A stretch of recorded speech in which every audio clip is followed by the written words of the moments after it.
읽어주는 아침 묵상 말씀입니다. 오늘은 신명기 10장 말씀으로 하나님의 요구하시는 것이라는 제목으로 묵상하겠습니다. 성경에 보면 하나님께서 우리에게 요구하신 것이 많이 있습니다.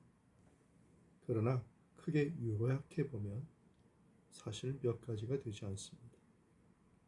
신명기 10장에 그 내용이 잘 요약되어 있습니다.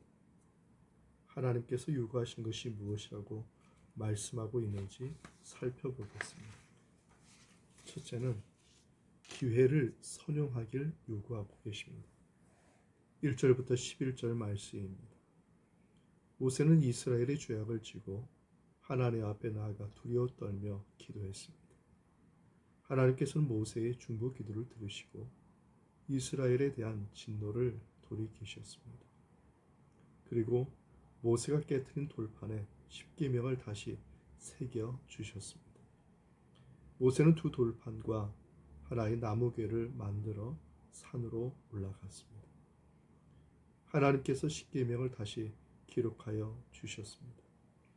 그 후 레위지파의 제사장 아론이 죽자 그의 아들 엘르아살이 그 직임을 계승하여 레위지파를 구별하여 언약궤를 매며 하나님 앞에서 하나님을 섬기게 하였습니다. 이렇게 모세의 기도를 들으신 하나님께서는 다시 기회를 주셨고 두 돌판도 다시 써 주셨으며 약속의 땅에 들어가도록 명하셨습니다. 이스라엘은 끊임없이 하나님께 반역하였으나 하나님께서는 끊임없이 이스라엘에게 자비를 베푸셨습니다. 우리도 하나님의 자비와 긍휼이 아니면 약속의 땅에 들어갈 수가 없습니다. 새하늘과 새 땅에 들어갈 수가 없습니다. 하나님께서는 지금도 예수님의 기도를 들으시고 기회를 주시고 계십니다. 그러므로 하나님께서 기회를 주실 때 그 기회를 놓쳐서는 안 됩니다. 잘 선용하여서 하나님의 기쁨이 되길 바랍니다. 둘째는 하나님의 자비를 기억하고 섬기길 요구하고 있습니다. 본문 12절에서 16절 말씀의 내용입니다. 하나님께서 마땅히 멸망당해야 할 이스라엘에게 큰 자비를 베풀어 주셨습니다.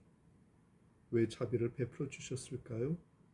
이스라엘이 하나님을 경외하며 그 모든 도를 행하고 마음과 성품을 다하여 하나님을 사랑하고 섬기기 위해서입니다. 누구를 위해서 이렇게 하나님을 섬겨야 합니까? 이스라엘 자신의 행복을 위해서입니다.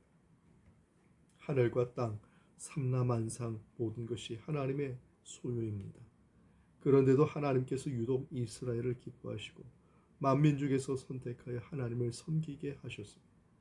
그러므로 이스라엘은 하나님의 자비와 은혜를 가볍게 여겨서는 안 됩니다. 마음이 할례를 행하고 다시는 목을 곧게 해서는 안 되는 것입니다. 예수님은 바리새인의 외식을 강하게 책망하셨습니다.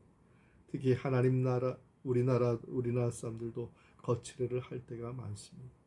우리는 거칠애의 신앙을 가져서는 안 되는 것이죠. 우리는 하나님의 은혜에 보답하기 위한 마음에서 우러나오는 감사로 섬겨야 합니다. 끊임없이 하나님의 자비를 기억하고 마음과 성품을 다하여 하나님을 섬기는 삶이 되기 바랍니다. 셋째는 하나님을 따라 적극적으로 이웃을 사랑하기를 요구하십니다. 본문 17절에서 마지막 절까지의 내용입니다. 하나님께서는 가장 높고 능력이 많으신 분이십니다. 하나님께서는 신의 신이시고 주의 주이시며 크고 능하시고 두려우신 하나님이십니다. 뿐만 아니라 사람을 외모로 보거나 판단하지 않으시고 뇌물을 받지도 아니하시는 분이십니다. 또한 연약하고 불쌍한 자들을 대우받게 하시고 그 필요한 의식주를 공급해 주시는 분이십니다. 18절을 보면 이렇게 하나님께서는 이스라엘이 애굽에서 종으로 있을 때와 광야에서 나그네로 있을 때 돌보아 주셨습니다. 자비의 하나님께서는 우리에게도 같은 은혜로 베풀어 주시며 같은 일을 행하도록 요구하십니다.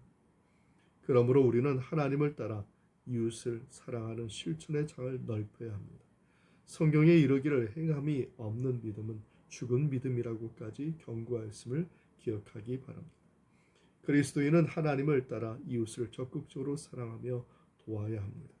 하나님의 자비하심이 우리 그리스도인에게도 나타나야 합니다. 그것으로 우리가 하나님의 자녀임을 증거할 수 있는 삶을 살기 바랍니다. 이 말씀의 은총이 우리 모두에게 함께하기 바랍니다. 아멘.